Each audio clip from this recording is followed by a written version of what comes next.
আজকে আমি এই পাকা আম দিয়ে আমসত্ত্ব বানাবো। পাকা আমের আমসত্ত্ব এই প্রথমবার বানাচ্ছি। প্রথমে আমগুলো ভালো করে ছিলে নিচ্ছি একটা একটা করে। এগুলো কিন্তু আম্রপালি আম। এই আমগুলো খেতে খুবই মিষ্টি আর একটুও ছোবরানি। এরপরে আমি আমগুলো আটি থেকে ছাড়িয়ে নিচ্ছিলাম এইভাবে। আমার ছেলে আমসত্ত্ব খেতে অনেক বেশি পছন্দ করে। আমার নানু আমার ছেলেকে বানিয়ে দিয়েছিল। এরপরে আমি আমগুলো ব্লেন্ড করে নিব। ব্লেন্ড করে নিয়ে একটা ছাঁকনি দিয়ে ছেঁকে নিব। ছাঁকনি দিয়ে ছেঁকে নিলে মিশ্রণটা কিন্তু অনেক বেশি সুন্দর হবে। এর মধ্যে কোনো আঁশ থাকবে না। ছেঁকে নেওয়ার পরে এই যে দেখেন মিশ্রণটা কত সুন্দর হয়েছে। এর মধ্যে কিন্তু আমি একটুও পানি দেইনি। এরপরে আমি আমগুলো ডিপ ফ্রিজে রেখে দিয়েছিলাম, কারণ আকাশের অবস্থা খুবই খারাপ ছিল। পরের দিন আমি ডিপ ফ্রিজ থেকে বের করে নিয়ে জাল করে নিচ্ছি। এদিকে জাল হতে হতে ভাবলাম ঘরটা আমি একটু গুছিয়ে নিই। অনলাইনে আমি এই বিছানার চাদরটা দেখা মাত্রই আমার এত বেশি ভালো লেগেছে। এরকম এক ফুলের বিছানা চাদর আমার তো দেখলেই নিতে ইচ্ছে করে। এই চাদরটা কিন্তু একদম অরিজিনাল হোমটেক্স এর চাদর। অনেক দামি চাদর এগুলো। আসলে চাদরের কোয়ালিটি যত ভালো, দামটাও তত বেশি। অনেকে এই চাদরগুলো একটু দাম বেশি দেখে নিতে চায় না। সত্যি বলতে ভালো কোয়ালিটির জিনিস, ভালো জিনিস দাম একটু বেশি হয়ে থাকে। বালিশের কভার গুলো কি সুন্দর দেখেন, চেন সিস্টেম করা। এরকম চেন সিস্টেম করা বালিশের কভার গুলো আমার খুবই ভালো লাগে। এরপরে কোল বালিশের কভারটাও অনেক বেশি সুন্দর ছিল। দুই পাশেই ফিতা দেওয়া ছিল।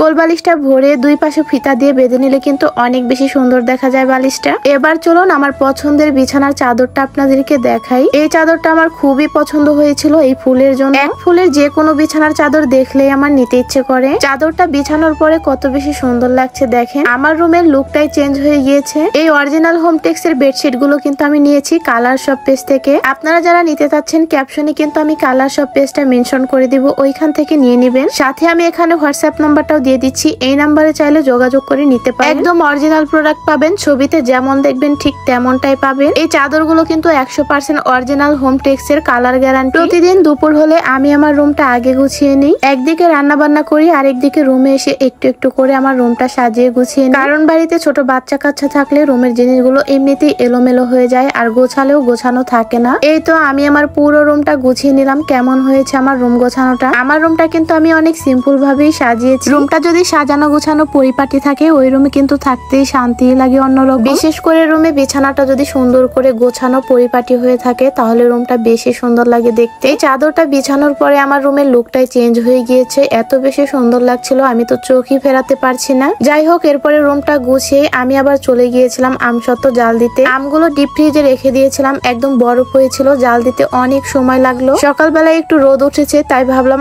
আমগুলো জাল করে নেই। এদিকে রোদ ওঠা মাত্রই জাল করতে গিয়েছি যে, আর অমনি দেখি আকাশের অবস্থা খুবই খারাপ হয়ে গিয়েছে। এমন সময় ভেবে পাচ্ছিলাম না কি করব। একবার ভাবছিলাম আমসত্ত্বগুলো শুকা দিয়েই দেই, আবার ভাবছিলাম যদি নষ্ট হয়ে যায়। এর আগে তো আমি আমসত্ত্ব কোনো দিনও বানাইনি। আমগুলো অনেক বেশি গরম ছিল, তাই ঠান্ডা করে নিচ্ছিলাম। এদিকে জানালা দিয়ে দেখছিলাম আবহাওয়াটা খুবই খারাপ, বৃষ্টি নামবে মনে হচ্ছে। এবার তো 1 মাস যাবত শুধু বৃষ্টি আর বৃষ্টি, আমি তো রোদ পেলামই না। জীবনে প্রথমবারের মতো আমসত্ত্ব বানাতে এসেছি, আর এত কষ্ট করে বানাচ্ছি, কিন্তু এই বৃষ্টির জন্য আমসত্ত্বগুলো বানাতেই পারলাম না। আবার আমি আমগুলো ঠান্ডা করে নিয়ে বক্সে করে রেখে দিব ডিপ ফ্রিজে। কারণ যেই আমি আমসত্ত্বগুলো শুকা দিতে গিয়েছি, অমনি দেখি এত বেশি বৃষ্টি নেমে পড়েছে। কোনো উপায় না পেয়ে এই আমগুলো আবার আমি বক্সে করে ডিপ ফ্রিজে রেখে দিই। ভাবলাম যখন রোদ উঠবে তখন আবার না হয় বের করে জাল করে দিয়ে আবার শুকিয়ে নিব। এর পরের দিন সকালবেলা ঘুম থেকে উঠেই দেখি অনেক বেশি রোদ উঠে গিয়েছে। পরে আমি প্লেটের মধ্যে সরিষার তেল দিয়ে ভালো করে মিশিয়ে নিচ্ছিলাম। আজকেও আমি ভয়ে ছিলাম, কারণ কখন যেন আবার বৃষ্টি নেমে পড়ে। সকাল সকাল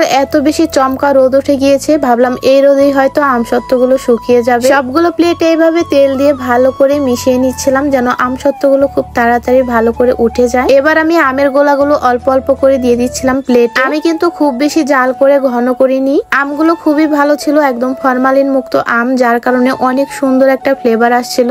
আর এই আমগুলো খুবই মিষ্টি ছিল, যার কারণে আমি চিনিও দেইনি। এমনিতেই অনেক বেশি মিষ্টি ছিল, আর গ্রানটাও অনেক বেশি সুন্দর আসছিল। এরপর আমি ছাদে গিয়ে রোদে শুকা দিলাম। যেই মাত্র শুকা দিয়েছি, একটু পরপরই শুধু বৃষ্টি আর বৃষ্টি। আমি তো 10 বারের মতো ছাদে উঠেছি আর নেমেছি এই আমসত্ত্বগুলো শুকাতে গিয়ে একদম বিরক্ত হয়ে যাচ্ছিলাম। পরে আমার নানু বলে, এই বৃষ্টির মধ্যে তুমি আমসত্ত্ব শুকাতে পারবে না, এগুলো তুমি আবার ডিপ ফ্রিজে রেখে দাও, যখন ভালো মতো রোদ উঠবে তখনই শুকিয়ে নিবে। এক প্রকারের বিরক্ত হয়ে আমি ডিপ ফ্রিজে রেখে দেই। এরপর আমি আমার নানুর কাছে নিয়ে চলে গেলাম। নানুকে বললাম, তুমি শুকিয়ে আমসত্ত্বগুলো বানিয়ে আমার বাসায় পাঠিয়ে দিও। শেষমেশ আর আমি এই আমসত্ত্বগুলো বানাতে পারিনি। আমার নানুকে বলেছি বানিয়ে দিতে। যাই হোক, সবাই ভালো থাকবেন, সুস্থ থাকবেন। আজকে এ পর্যন্তই। আল্লাহ হাফেজ।